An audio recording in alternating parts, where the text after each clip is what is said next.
My husband left me for someone who understood him. Now I'm thriving in freedom, luxury, and self-worth. I'll be late. Don't call me. I found someone who actually understands me. I stared at Miles's text on my phone screen. Standing in the hospital break room after a 12-hour shift, my scrubs were still damp with sweat from CPR on a patient who didn't make it. My hands, steady enough to restart hearts, trembled, holding the phone. 10 years of marriage, and he chose these 20 words to end it. Not even worth a phone call. I sat down, my coffee still full, and typed back. Then stay with her. Don't come back. Before we continue, if you've ever felt unseen in your own marriage, please consider subscribing. It's free and helps us reach more women who need to know they're not alone. The break room's fluorescent lights hummed above me. Someone's leftover birthday cake sat in an open box on the counter, pink frosting wilting under the harsh light. "Happy birthday, Jennifer," it read. The irony wasn't lost on me. Here I was, witnessing the death of my marriage next to someone else's celebration. But the strange thing was, I didn't cry, didn't scream, didn't throw my phone against the wall like they do in movies. Instead, I walked to the sink and washed my hands, the water scalding hot, watching the day wash down the drain. Mr. Rodriguez hadn't made it through surgery. Neither had my marriage. At least Mr. Rodriguez had fought to stay. That Sunday morning, just 4 days ago, I'd made Miles's coffee exactly how he liked it. 2 sugars, oat milk, in his special mug from that conference in Denver. He'd sat at our kitchen table, scrolling through his phone, thumb moving in that mindless pattern I'd memorized over the years. When I'd set the mug down, he'd lifted his face for our morning kiss. Reflex, nothing more. His lips had been dry, distracted, already somewhere else. "Emergency client meeting," he'd said, not looking up from the screen. "Might run late." I'd wanted to ask which client had emergencies on Sundays. Instead, I just nodded and watched him leave his wedding ring sitting on the counter where he'd forgotten it. 3rd time that week. "It interferes with typing," he'd explained once, showing me the tiny indentation on his finger as proof of his dedication to work. Caroline, my charge nurse, poked her head into the break room. "You okay? You've been in here 20 minutes. 20 minutes. I'd been standing at this sink for 20 minutes, reading and rereading those 20 words. Perfect symmetry.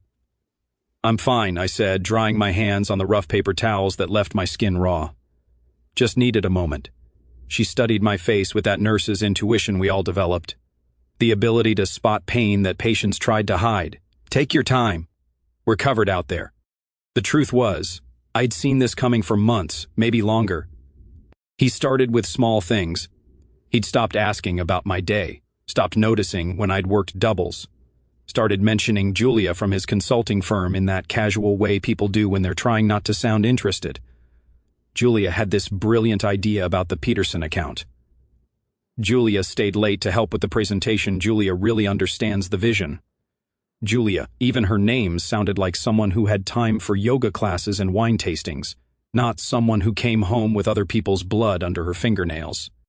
6 months ago, when Miles got promoted to senior partner, we'd gone to that expensive steakhouse downtown to celebrate. I'd worn the black dress he'd bought me for our anniversary, the one that made me feel like someone other than an exhausted nurse.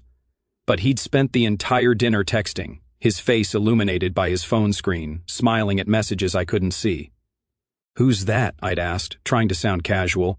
"Julia, she's congratulating me. She really gets how hard I've worked for this. He gets it. He understands." The words had lodged in my chest like shrapnel. When had I stopped understanding him? Or had he just stopped letting me? I pulled my phone out again, scrolling up through our text history, mundane exchanges about grocery lists and bill payments, his messages getting shorter over time, mine trying harder. The last real conversation we'd had over text was 3 weeks ago, when I'd sent him a photo from our trip to the coast 5 years ago. "Remember this?" I'd written. He'd responded with a thumbs-up emoji. A thumbs up for 5 years of memories. Our friends thought we had the perfect marriage.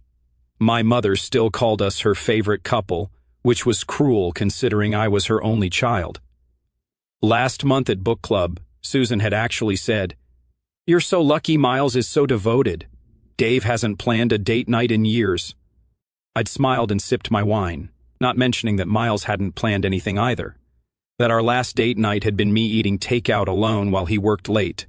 That I'd started volunteering for overnight shifts just to avoid the echoing silence of our apartment. The break room door opened again. This time it was Angela from pediatrics, grabbing her lunch from the fridge. "Rough night?" she asked, noticing my face. "Mr. Rodriguez didn't make it," I said, which was true but not the whole truth.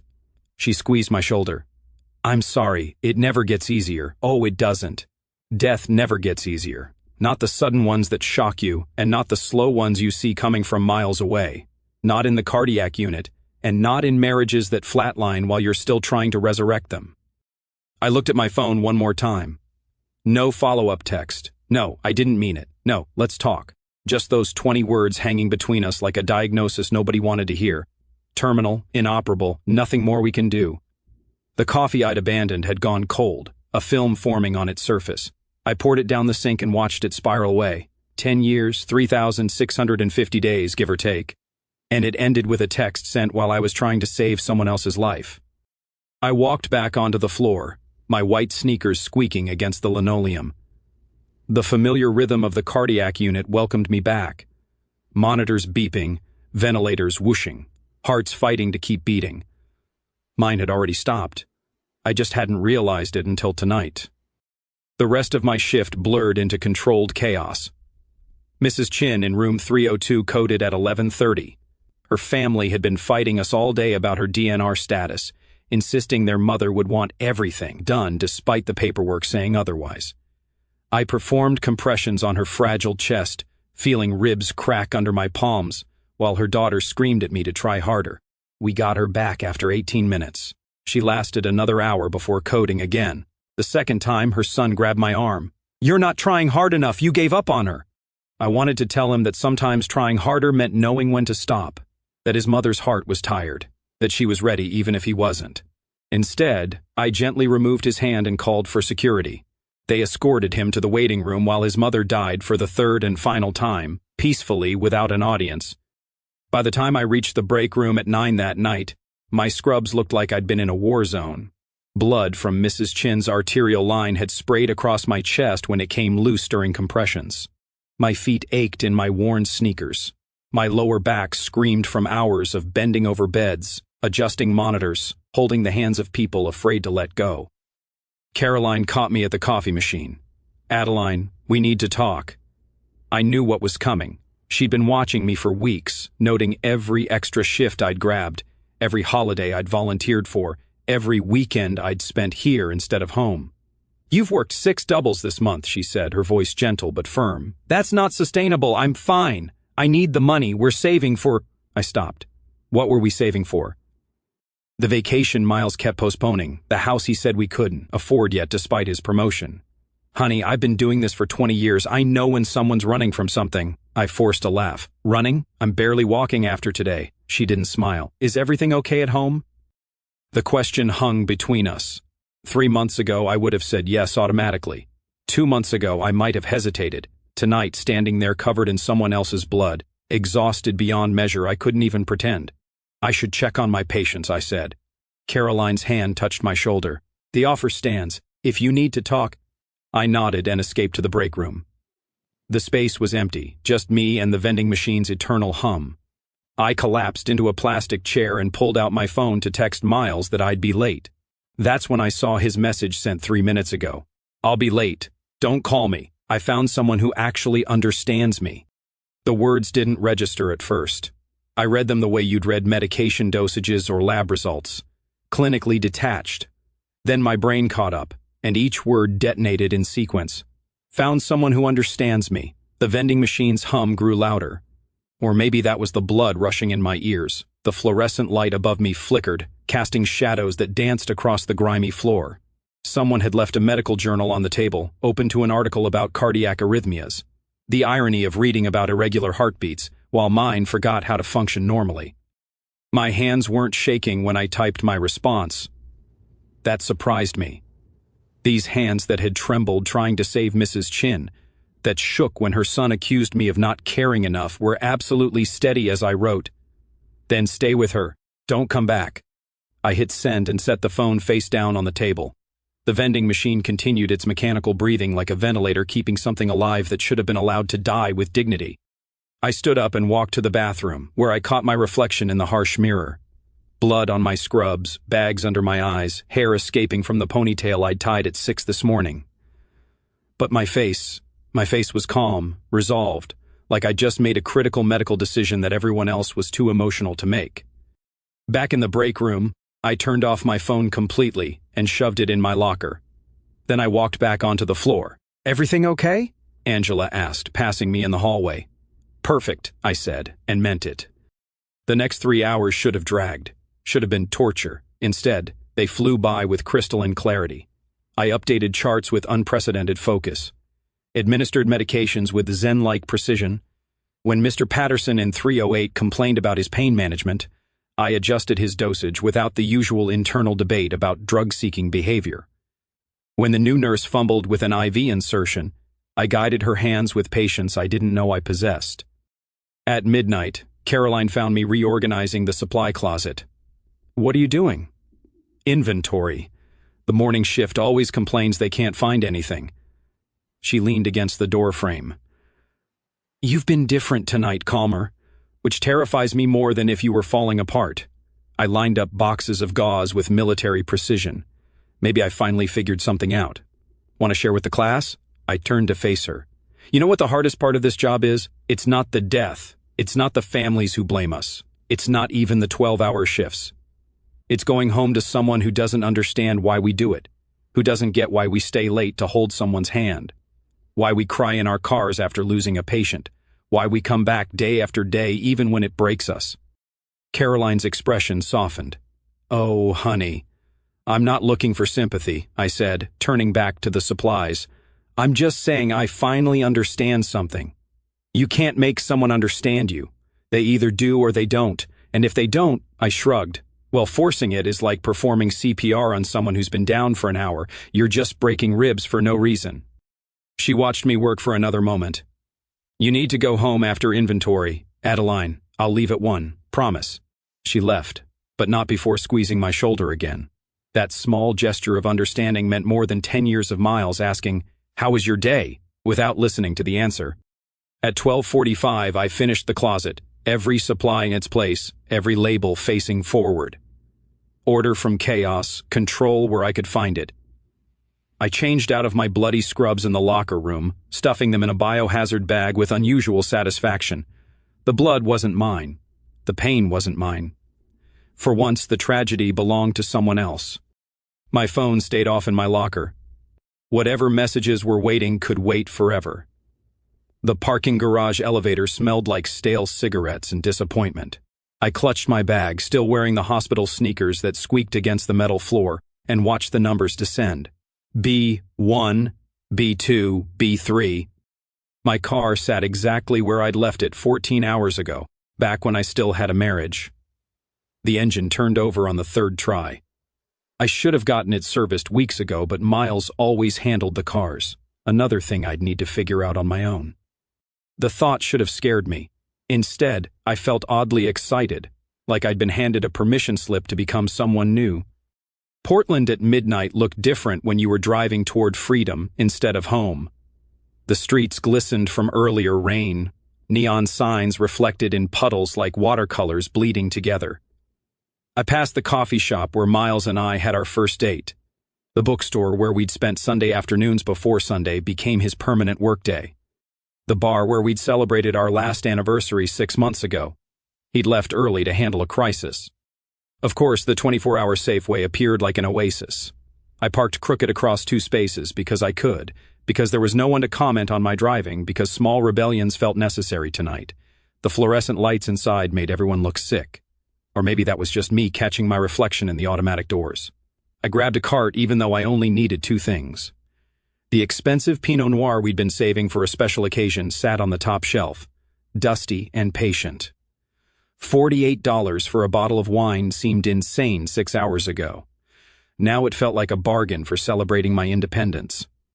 The ice cream aisle stretched before me like a frozen promise. Miles hated mint chocolate chip, called it toothpaste flavored. I grabbed 2 pints. Then the coffee ice cream he said was too bitter, the strawberry cheesecake he deemed too sweet. My cart became a monument to everything I'd given up for the sake of compromise. The checker, a kid with gauged ears and tired eyes, scanned my items without comment. "Long night?" he asked. "The best kind," I said, surprising us both. The drive to our apartment, my apartment, I corrected mentally, took 12 minutes. I counted every one, aware that this was the last time I'd make this journey as a married woman, pretending everything was fine. Tomorrow, I'd drive it as someone else, someone who bought mint chocolate chip ice cream at midnight and didn't apologize. Our building's parking garage was empty except for the usual suspects. Mr. Kim's ancient Honda, the red Tesla belonging to the tech couple on the 4th floor. Miles's spot sat vacant, his absence so routine it had stopped registering months ago. I took the stairs instead of the elevator, needing to feel my body move to prove I was still capable of forward motion. 4th floor. My keys felt heavier than usual, weighted with the knowledge that I was about to enter a space that was mine to reshape. The apartment was dark, exactly as I'd left it this morning. No lights left on for my return, no note on the counter, no evidence that anyone had been waiting or worried. The silence felt different, though. Before, it had been oppressive, full of everything unsaid. Now it felt expectant, like the pause before a song begins. I flipped on every light switch, flooding the space with brightness Miles would have called wasteful. The living room came alive, and suddenly I saw everything clearly. The gray couch I'd picked while he was at a conference. The abstract painting he'd said looked like someone sneezed paint, but I'd bought anyway, hanging it when he was traveling. The bookshelf full of my medical journals and his unread business books. Our interests segregated like divorced parents' weekends. My phone sat silent in my bag. I knew I should turn it on, face whatever avalanche of messages waited. Instead, I opened the wine first, not bothering with the special aerator Miles had insisted we needed. It tasted like rebellion and relief. I walked through each room, wine glass in hand, seeing our life together for what it really was. The guest room he'd turned into an office where he spent most evenings. The bathroom with his expensive cologne collection and my drugstore shampoo. The bedroom with the California king bed that had felt crowded even when he was traveling. Finally, standing on our small balcony overlooking the city, I pulled out my phone. My finger hesitated over the power button. Once I turned it on, this became real. The text, my response, the ending, all of it would be waiting there in digital permanence. I pressed the button. The screen came alive at exactly 10:47 p.m. For 3 seconds, nothing happened. Then the avalanche began. Missed call from Miles, missed call from Miles, missed call from Miles. The notifications stacked so fast I couldn't read them individually. 53 missed calls, 28 text messages, 6 voicemails, all from him. I scrolled through the texts. Each one a stage of grief in real time. That came out wrong. I didn't mean it like that. Adeline, please call me. This is ridiculous. You're overreacting. We need to talk about this. Where are you? I know you're seeing this. This is insane. You can't just end our marriage over a text. Answer your phone, please. I'm sorry. It's not what you think. Julia means nothing. I'm coming home. Where are you? This isn't like you. You're scaring me, Adeline. Please. I love you. I read that last one aloud to the Portland skyline. I love you. 3 words that would have meant everything this morning. Now they felt like counterfeit bills, worthless and insulting. Between Miles's desperate messages, I found 3 from Sophie. Miles just called me. Are you okay? Adeline, what's happening? He sounds frantic. Call me. No judgment, just worried. I typed back. Better than okay. He chose to stay late with someone who understands him. I just made it permanent. Open that Malbec you've been saving. We're celebrating tomorrow. Her response was immediate. Oli. Yes.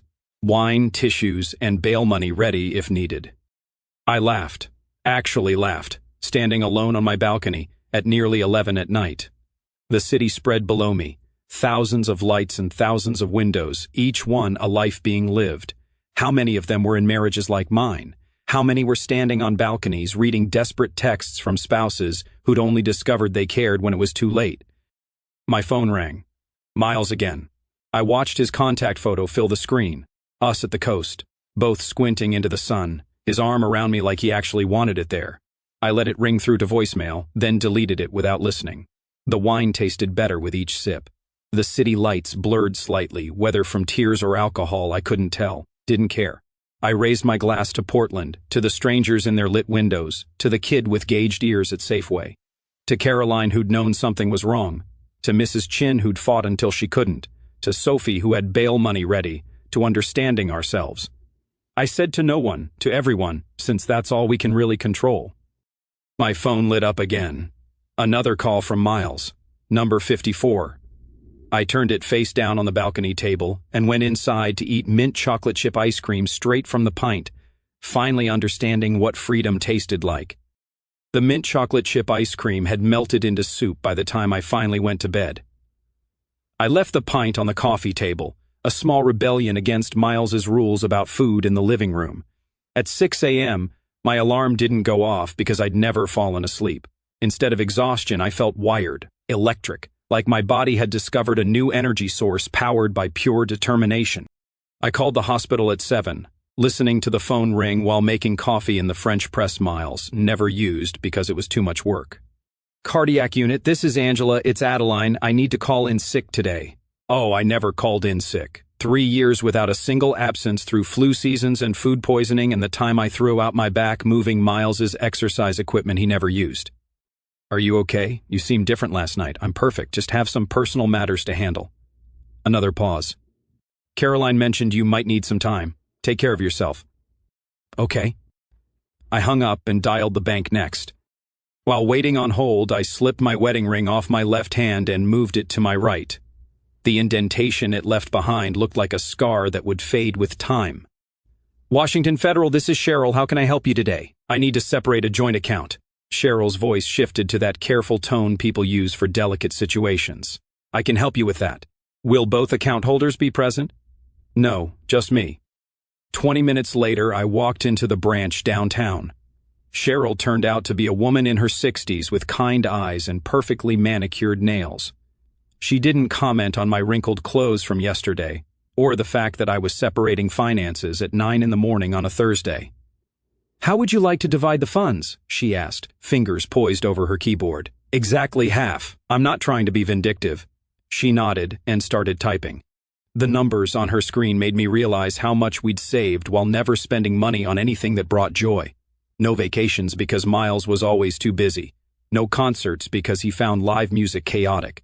No nice dinners because he preferred to network at work events I wasn't invited to. Will you be needing new checks?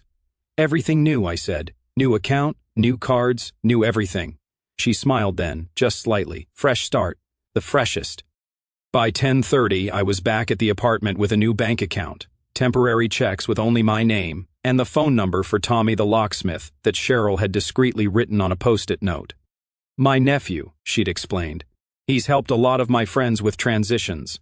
Tommy arrived in a van that had fresh start locks painted on the side, which felt too on the nose to be real, but there it was. Miss Crawford? He was younger than I'd expected, maybe 30, with tattoo sleeves and a tool belt that looked like it meant business. That's me. He studied the existing locks with professional interest. Boyfriend trouble? Husband trouble. Soon-to-be ex-husband trouble. Ah! He started unpacking his tools.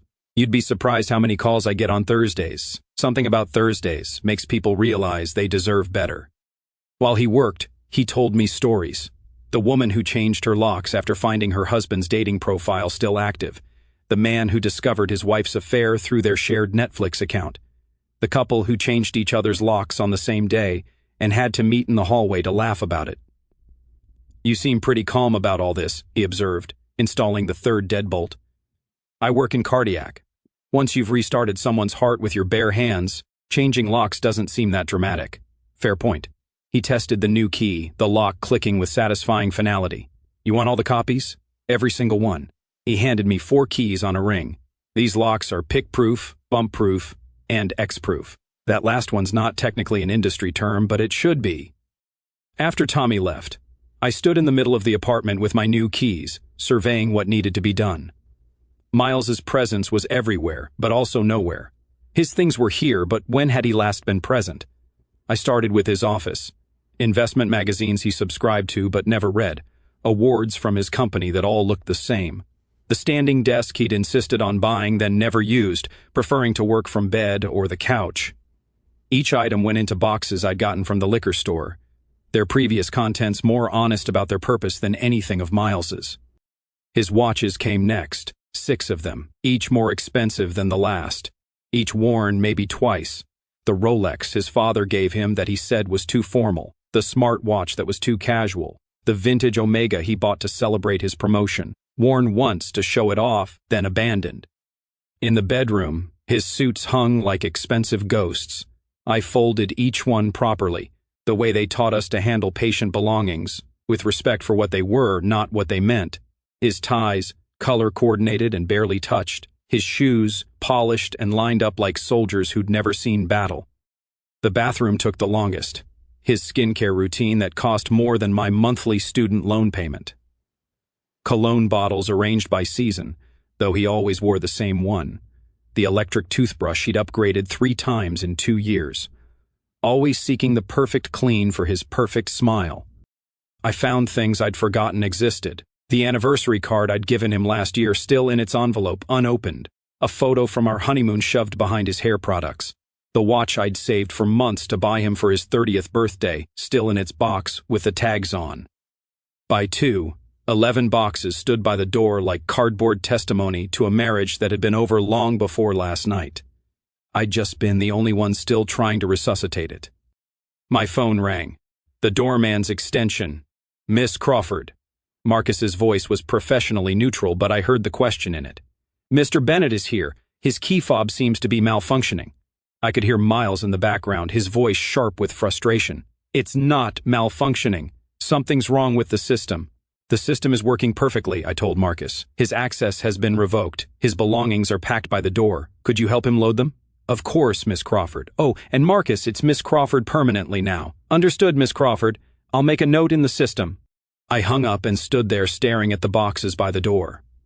Through the intercom, I could hear the elevator arriving, Marcus's professional murmur, and then Miles's voice, sharp and escalating.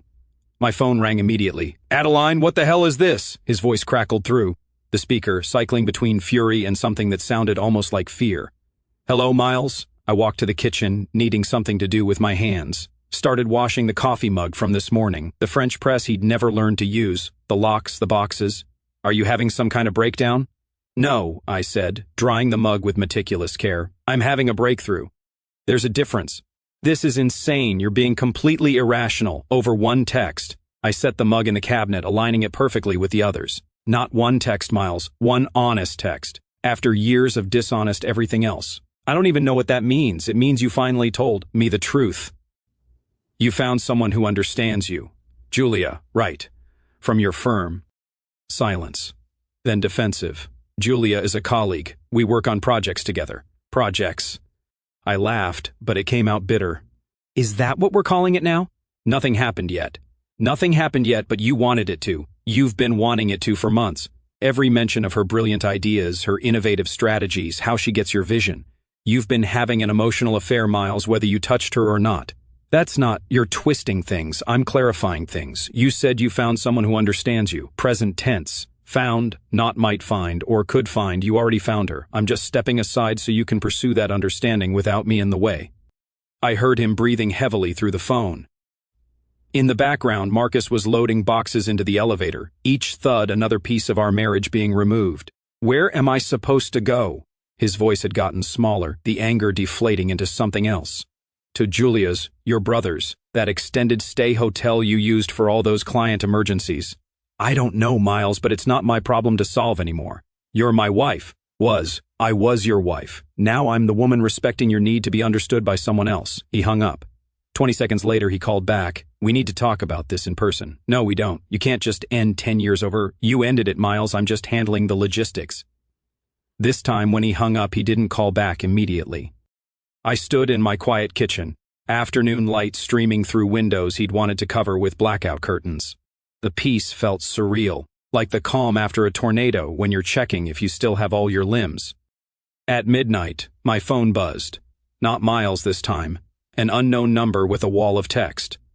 Hi, Adeline. This is Julia from Miles's firm. I want you to know that nothing physical has happened between us. We've had some deep conversations about work and life, but I would never cross that line with a married man. There's been an emotional connection, yes, and maybe some feelings developed that shouldn't have, but I swear we haven't acted on anything. Miles is devoted to you. He talks about you all the time. These late nights have just been about the Morrison project, mostly, okay? Sometimes we talked about other things, personal things, but that's normal for colleagues who spend time together. I think you're misunderstanding our professional chemistry. Can we talk woman to woman? I never meant for any of this. I read it 3 times. Each read revealed more. Nothing physical meant they'd thought about it. Feelings developed confirmed what I already knew. Talks about you all the time was past tense and probably complaints. Professional chemistry was just another term for emotional affair. I didn't respond. The next morning, my phone rang at 7:30. Miles's mother, Margaret, calling from Scottsdale, where she lived in a retirement community that cost more than most people's mortgages. Adeline, sweetheart, what is this nonsense I'm hearing? Good morning, Margaret. Miles called me at midnight, hysterical, says you've locked him out, changed the banks. This is not how marriages work. I almost laughed. Margaret on her 3rd husband lecturing me about how marriages work. Miles found someone who understands him better. I'm respecting that choice. Men say stupid things when they're stressed. You can't take every word literally. I can, and I am. You're giving up so easily after everything you've built together. What did we build, Margaret? Really? A life where he works 18-hour days and I eat dinner alone, where he spends more time with Julia from his office than with me? That's not a marriage.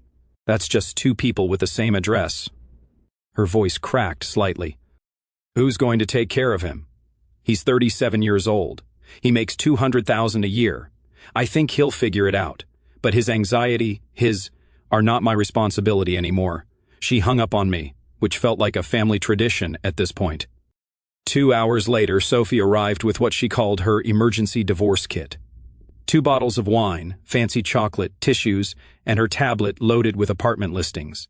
She found me on a ladder painting the accent wall coral. Okay, this is not what I expected, she said, setting down her supplies. What did you expect? Crying, bed wallowing, maybe some therapeutic plate smashing? I did my crying in increments over the past year, every time he chose work over us, every time he mentioned Julia, every time I ate dinner alone. I'm all cried out. She watched me paint steady strokes covering the beige Miles had insisted was calming. You know what? She said finally. I never liked him. I nearly dropped the brush. What? He was condescending. Remember at your birthday dinner, when he corrected the wine pronunciation, or when he explained your own job to you at the Christmas party? He was exhausting to be around. We all thought it, but you seemed, committed to making it work. Committed to being blind. More like committed to my vows. There's a difference between giving up and knowing when to stop. You knew when to stop. She helped me finish the wall. Both of us splattered with coral drops that looked like celebratory confetti. The color transformed the room, made it warm where it had been cold, alive where it had been sterile. He's going to come back, Sophie said, washing paint off her hands. Men like Miles always do. When Julia realizes he's actually available, she'll run. When he has to do his own laundry and cooking and emotional labor, he'll come crawling back. Maybe, I said, stepping back to admire the wall. But I won't be here. Not in the way he needs me to be. Sophie left that evening after helping me move the furniture, creating a space that finally felt like mine. I was admiring the coral wall, now dry and vibrant, when the doorbell rang at 8:30. Through the peephole I saw Miles's brother, David, looking like he'd rather be anywhere else. David, I said, opening the door but not moving aside. Let me guess. Emergency intervention. He shifted his messenger bag, the same one he'd carried since college. Can I come in? I flew down from Seattle. You flew down from Seattle for Miles, not for me. Adeline, please just hear me out. Against my better judgment, I let him in. He stopped short at the coral wall, the rearranged furniture, the absence of Miles's things. Well, you've already... He trailed off, sitting gingerly on my new throw pillows like they might explode. Coffee? I asked, moving to the kitchen. Please. I made it in the French press using the cheerful yellow mugs Miles had relegated to the back of the cabinet. David pulled out his laptop and I almost laughed. Did you seriously make a PowerPoint? His ears turned red. I'm an analyst, it's how I process things. He opened a presentation titled, Financial and Emotional Implications of Divorce. Slide 1 showed statistics about divorce rates. Slide 2 broke down shared assets. By Slide 5, covering the average cost of divorce proceedings in Oregon, I was struggling not to smile. David, this is very thorough, but he's been calling me at 2 a.m., he blurted out, abandoning his presentation. Every night since Thursday, crying. Miles doesn't cry. Not when Dad died.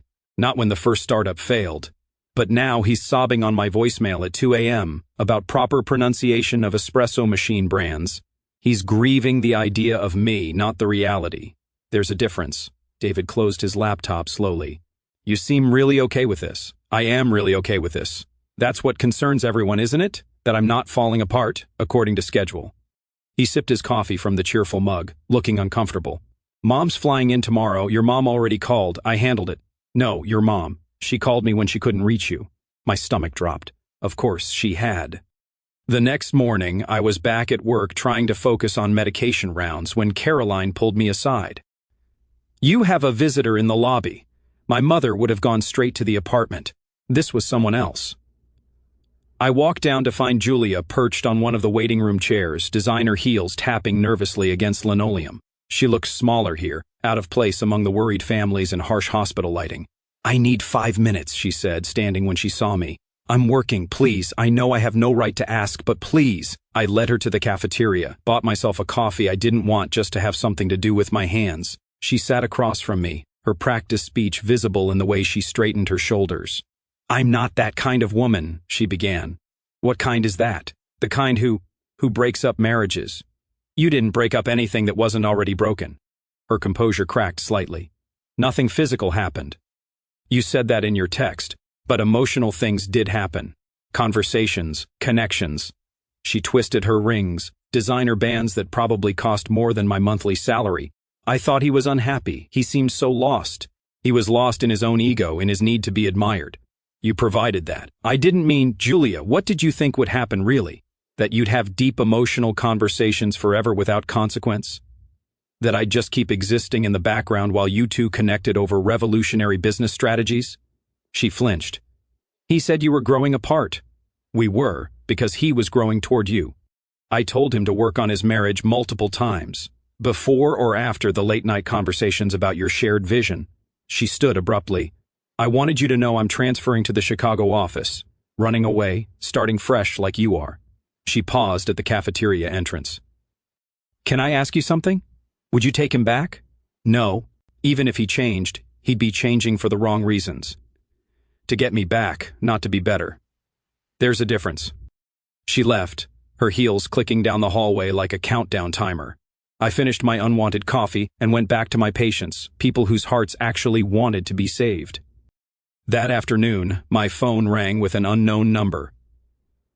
Mrs. Bennett, this is Dr. Patricia Reeves. Your husband booked an emergency couples counseling session for tomorrow at 2. We're not a couple anymore, Dr. Reeves. Oh, he seemed quite urgent about it. He mentioned you were having a temporary disagreement. It's not temporary. We're getting divorced. I see. Her professional composure slipped slightly. May I be candid? He sounded quite dysregulated when he called. Perhaps individual therapy would be more beneficial. That's an excellent suggestion. You should tell him that. I will. Miss Crawford, you sound remarkably centered. Are you seeing someone for support? Yes, myself. For the first time in years. I'd just gotten home when my mother's car pulled up outside. I watched from the window as she unloaded 2 casserole dishes and a judgment face I could see from 4 floors up. She let herself in with her spare key, stopping short at the coral wall.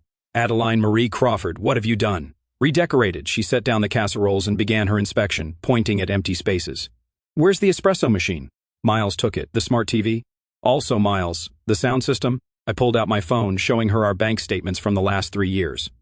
87% of our joint purchases were paid for by me. He contributed 13%, mostly to things with his name on them or that impressed his colleagues. She studied the numbers, her finger following the transactions.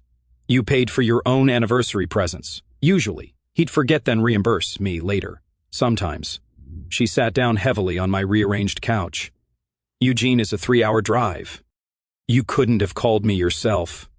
To say what? That I finally stood up for myself? That I'm done pretending everything's fine? To say you needed your mother? But I didn't. That's what everyone can't seem to grasp. I don't need saving or intervention or casseroles. I need people to trust that I know what I'm doing. She looked around the apartment, seeing it maybe for the first time as mine instead of ours. "The coral is nice," she admitted quietly. "Brings out the light." Mom stayed for dinner, both of us eating her casserole in comfortable silence. She left the second one in my freezer, kissed my forehead like I was 12 again, and drove back to Eugene without trying to fix anything else. That night, I slept better than I had in months. 3 weeks passed in a blur of work shifts and small freedoms. I bought curtains Miles would have hated, started reading again, remembered what my own laugh sounded like. Then Caroline cornered me during shift change with that look she got when she had gossip too good to keep. "So I saw your ex last night," she said, pretending to organize already organized charts. "Oh?" At that pretentious wine bar on Pearl Street with a brunette who looked like she'd rather be getting a root canal. Julia had to be. He was leaning in trying to talk to her and she was just scrolling her phone. Didn't even look up when he ordered. Caroline's eyes sparkled with vindication. Karma is a beautiful thing, isn't it? I waited for satisfaction to hit.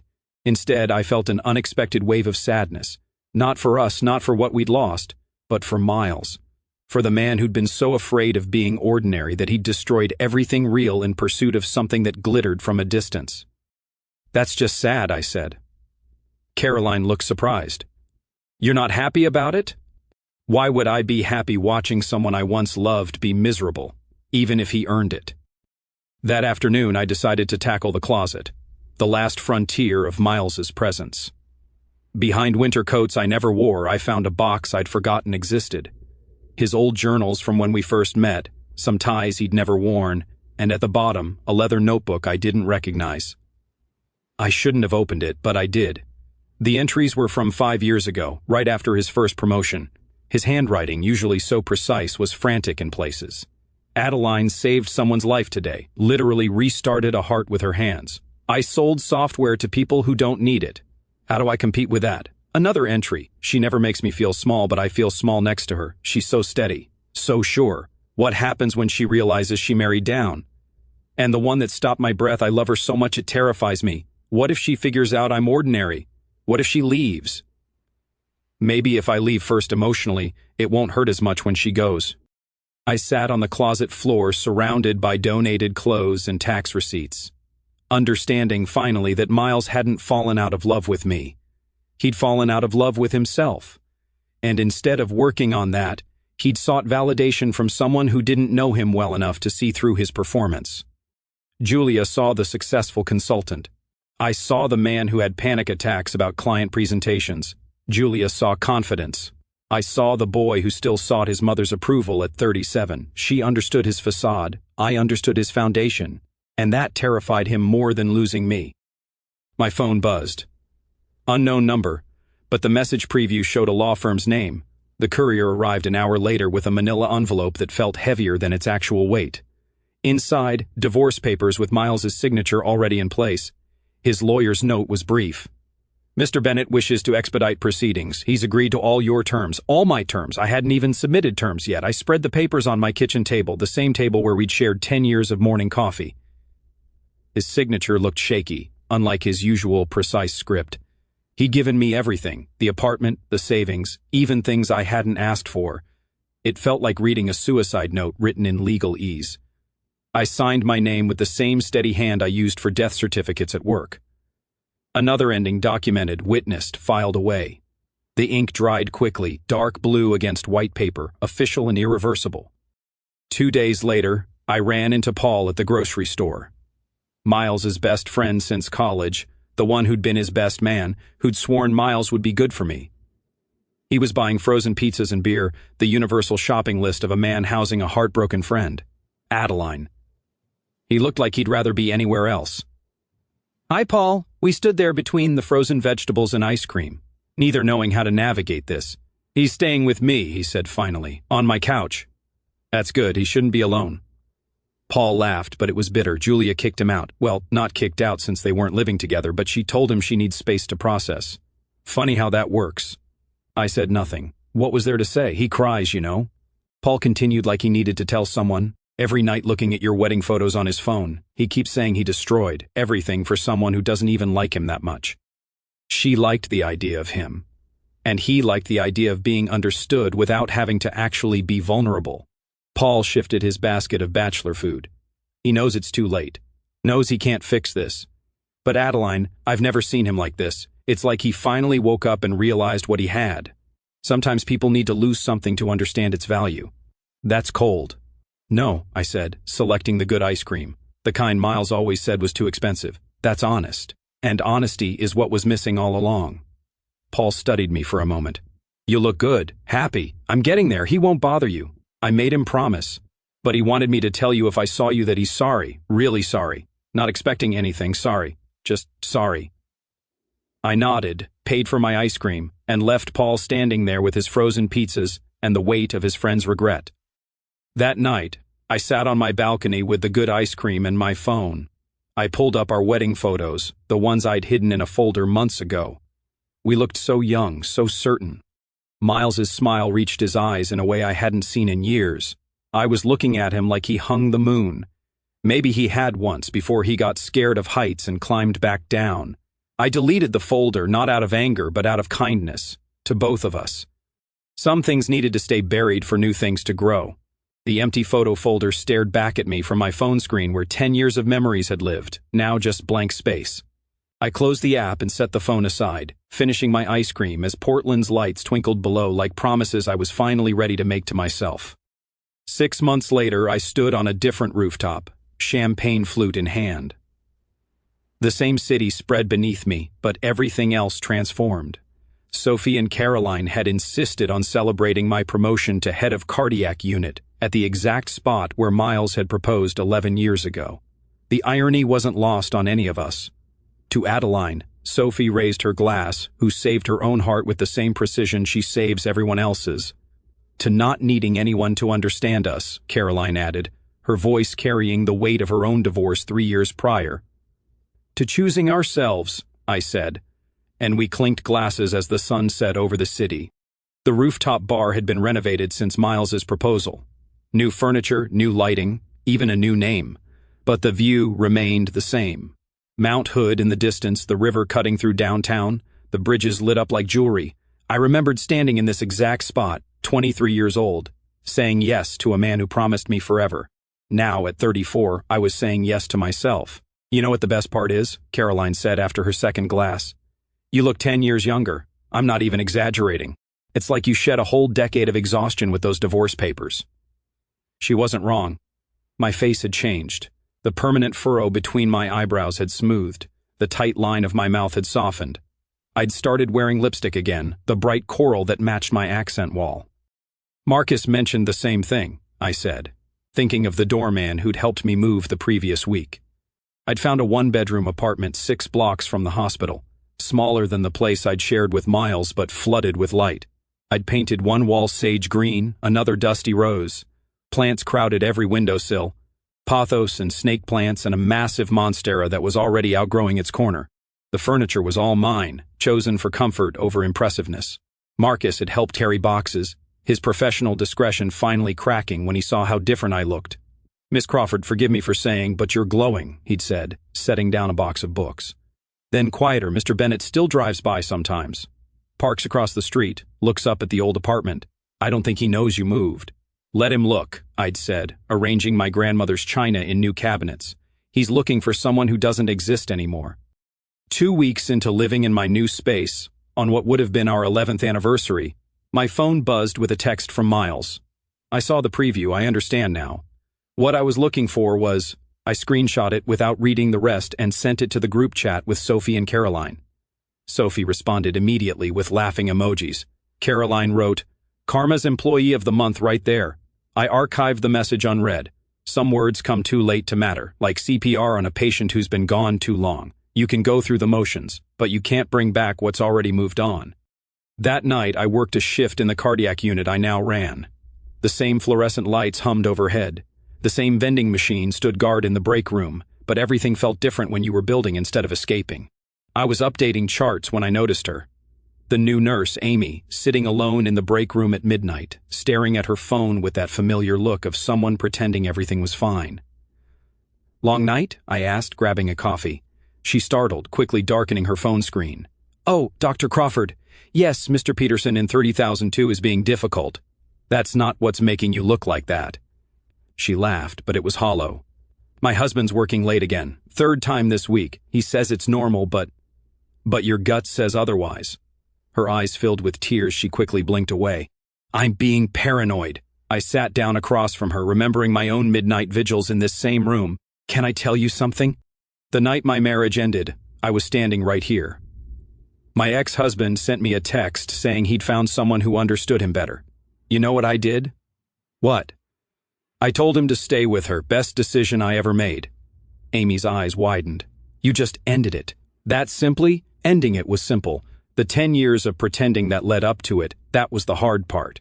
The working late, the growing distance, the feeling like you're going crazy for noticing what everyone else pretends not to see. That's the real killer. But what if I'm wrong? What if he really is just working? I leaned back, studying her tired face. Then having an honest conversation won't hurt anything. But in my experience, when your gut screams this loud, it's usually right. The question is, do you want to spend years gathering evidence, or do you want to trust yourself now? She sat with that for a moment. Were you scared when you ended it? Terrified. But you know what scared me more? The thought of spending another 10 years waiting for someone to see me while I disappeared. Understanding yourself, Amy, is more important than being understood by someone else. And sometimes, when someone tells you not to call them, literally or figuratively, the best response is simply, okay, I won't. Amy nodded slowly, something shifting in her expression. My mom always said not all endings are failures. Your mom's right. Some endings are victories, disguised as losses. Sometimes the greatest revenge is just choosing to thrive. I stood up, my coffee cold, but my purpose warm.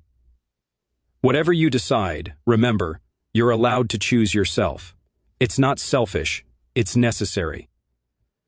Walking back onto the floor, I passed the cardiac monitors, each one tracking a heart's rhythm, some steady, some struggling, all fighting to keep going, just like us. The only difference was that human hearts could choose their own rhythm once they stopped letting others set the pace. I thought about Miles probably lying awake somewhere, finally understanding what he'd lost. About Julia discovering that understanding someone's ambition isn't the same as knowing their soul. About Marcus watching a man return to stare at empty windows. About my mother finally seeing her daughter bloom. But mostly, I thought about myself. The woman who didn't fall apart when her marriage ended with 20 words. Who signed divorce papers with the same steady hand that saved lives. Who painted her walls impossible colors and bought the good ice cream. And learned that being alone wasn't lonely when you actually liked your own company. I looked at my reflection in the dark window of the medication room. Coral lipstick still perfect after an 8-hour shift. Eyes clear and focused. The ghost of a smile that had become permanent these past few months. This was what thriving looked like. Not grand gestures or dramatic revenge, just a woman who'd finally stopped waiting for someone else to understand her and decided to understand herself instead. And that understanding, that was worth more than 53 missed calls, more than midnight apologies, more than 10 years of trying to be someone's everything while slowly becoming nothing. The greatest revenge I'd learned wasn't making them sorry, it was making yourself whole. If this story of standing up for yourself had you cheering for Adeline, hit that like button right now. My favorite part was when she typed, "Then stay with her. Don't come back." With surgeon steady hands. What was your most satisfying moment? Drop it in the comments below. Don't miss more empowering stories like this. Subscribe and hit that notification bell so you never miss an upload.